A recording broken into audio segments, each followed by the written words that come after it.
So revenue receipts, there are two sides, right? क्या क्या? Expenditure and and receipts, right?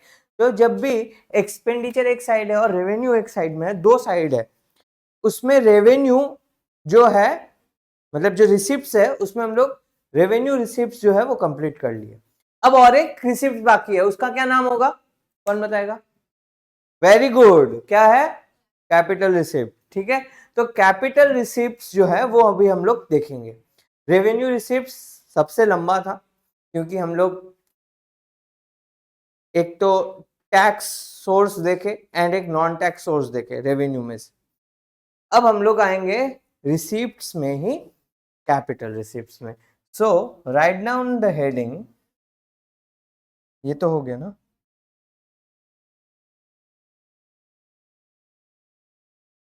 As capital,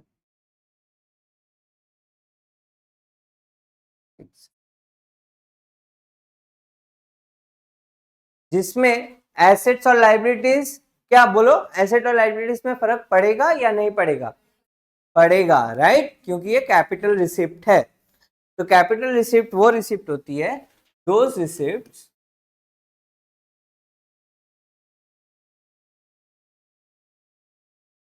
which cause,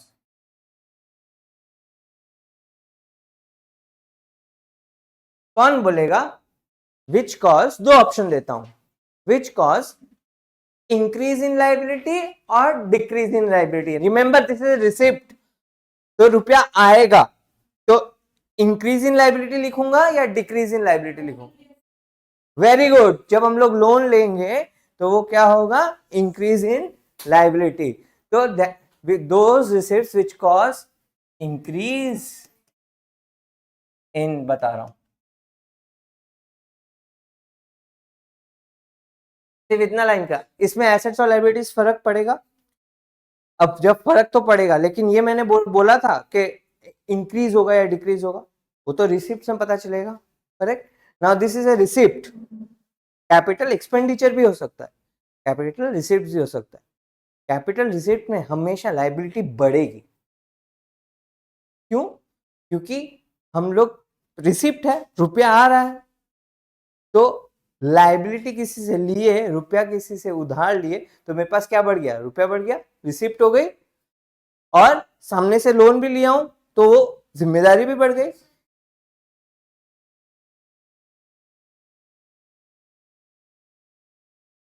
correct, and which cause, बोलो, increase in asset या reduction in asset? Where, क्या? In asset, super. Decrease in asset, किसी asset को बेचूंगा तभी रुपया आएगा, तो डिक्रीज इन एसेट्स। क्या ये तुम लोगों को डेफिनेशन समझ में आया? तो दो वर्ड है इधर, increase, increase in liability and decrease in asset. लिख लो, इस क्या चीज? Increase in liability. रिसिप्ट है तो रुपया आएगा या जाएगा, इतना बता। रुपया आएगा, रुपया आएगा, रुपया किस तरीके से आएगा वो डिपेंड करता है, राइट? तो अब मुझे बता कि तेरे को कोई उधार दिया है, तेरे पास रुपया आया है, तो तेरी लाइबिलिटी इंक्रीज हुई है, डिक्रीज हुई है? करेक्ट, इसीलिए लाइबिलिटी मतलब जिम्मेदारी, देखो जिम्मेदारी है कि तू वापस उसको चुका देगा। अब समझ में आया? तो क्या नहीं है? पक्का? ठीक है। या डिक्रीज इन एसेट, तो ये वो रिसिप्ट है जहां रुपया आ रहा है, या तो या तो नंबर वन एक साथ बोलो जोर से, इंक्रीज इन लाइबिलिटी, या तो, वेरी गुड।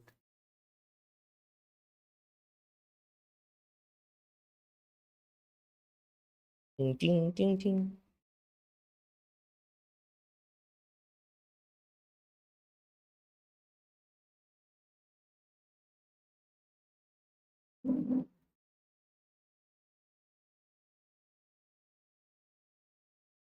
और हुआ ही नहीं। तो ये तीनों पॉइंट समझ में आ गए तुम लोगों को?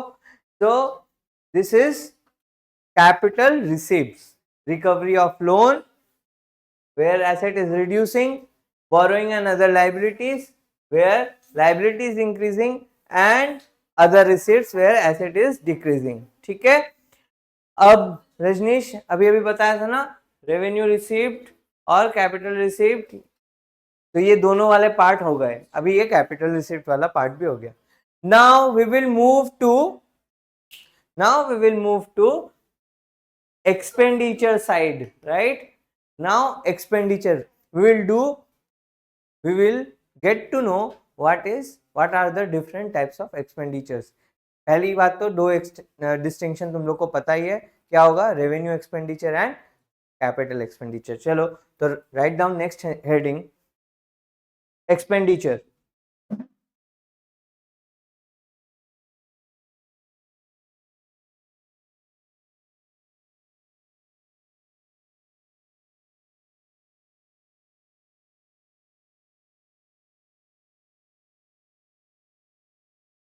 सबसे पहले जो एक्सपेंडिचर में पढ़ेंगे वो रेवेन्यू एक्सपेंडिचर पढ़ेंगे.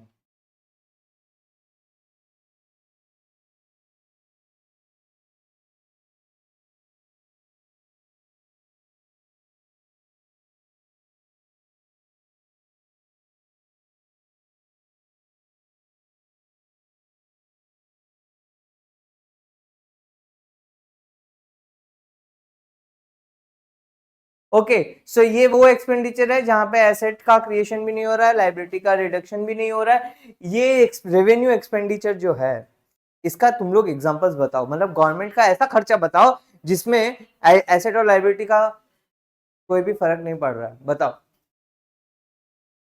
वेरी गुड, चलो दूसरा पेन से लिखते हैं. सुपर, एक एक पॉइंट मिल गया तुम लोगों को. हाँ, सब्सिडीज. और बताओ क्या क्या रिडक्शन हो रहा है? पैसा मतलब कैश. मैंने अभी क्या बोला? कौन सा एसेट नहीं लेना है? कैश. ठीक है, चलो और बताओ, और बताओ क्या क्या मिलता है हर महीना? Pension, salaries. हाँ वही.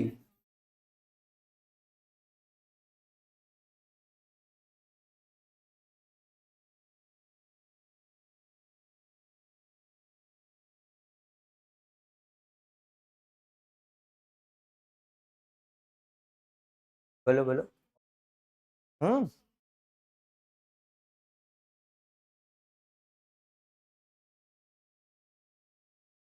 एक बड़ा कंपोनेंट था ना, तुम लोग जब उस दिन ऐप से दिखाए तो हम लोग, अगर बोरोइंग्स ज्यादा है तो वो, हाँ वेरी गुड.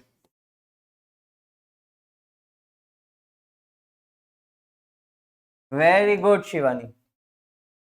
ठीक है, तो these are the major parts of revenue expenditure.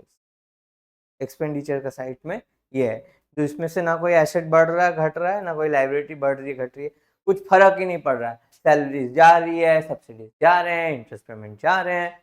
इसका हम लोग कंपोनेंट भी देखे थे, याद है उस दिन कितना कंपोनेंट चला गया था? हम लोग सब कुछ देखे थे. हम लोग टैक्स कितना परसेंट, डायरेक्ट टैक्स कितना परसेंट, डायरेक्ट टैक्स से कितना परसेंट मिलता है देखे थे ना, 22%. इनडायरेक्ट टैक्स से 22% देखे थे. इनडायरेक्ट टैक्स जीएसटी सिर्फ से 18% का रेवेन्यू है हम लोग के पास, है ना?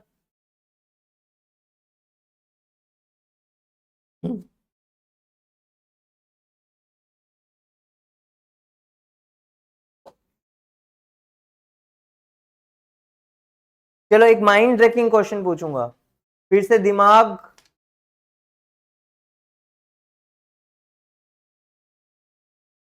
को दौड़ाना पड़ेगा, जैसे तुम लोग पिछली बार उसको लेके किए थे. इसमें है तुम लोगों का capital expenditure, right?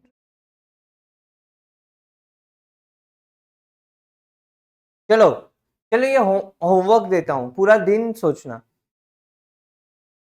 Explain how defence purchases, यहां पर ना और एक चीज आएगी,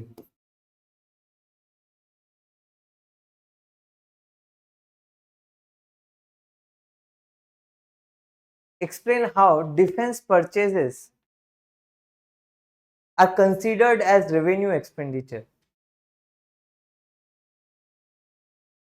ओके हाँ, तो इक्विपमेंट्स खरीद रहे हैं भाई, डिफेंस परचेजेस, तो इसको हम लोग रेवेन्यू एक्सपेंडिचर क्यों लिखेंगे? ठीक है, तो ये वाली चीज ये तुम लोग के बुक में है बाय द वे, नहीं मतलब रीजन नहीं दिया, बस रेवेन्यू एक्सपेंडिचर में ये दिया हुआ डिफेंस परचेज।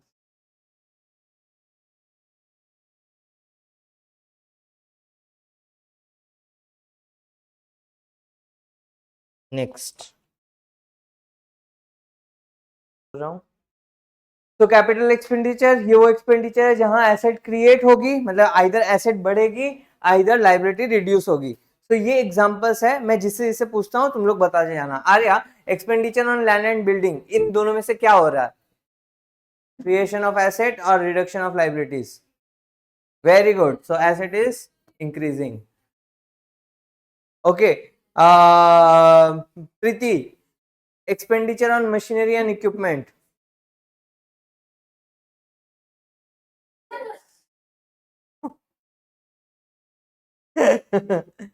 बोल बोल। Asset.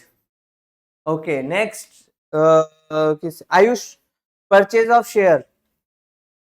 Very good. Sanchi, repayment of loan by central government.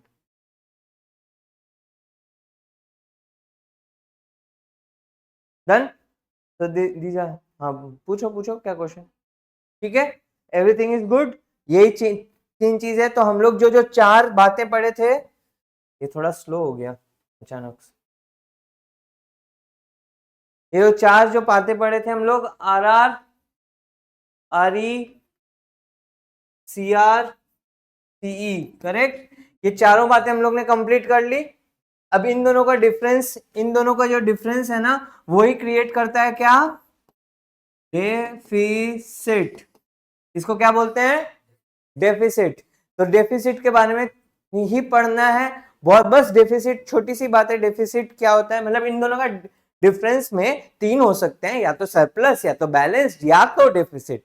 उसमें जो मेन चीज पढ़ना है वो हम लोग को डेफिसिट पढ़नी है, and that is, that can be fiscal deficit, that can be normal deficit, revenue deficit, कुछ भी हो सकती है। ठीक है, तो डेफिसिट के बारे में पढ़ना है, और वो बहुत छोटा टॉपिक है जिसको हम लोग नेक्स्ट दिन कंटिन्यू करके खत्म कर देंगे। It will take hardly 15 to 20 minutes just to explain. Okay.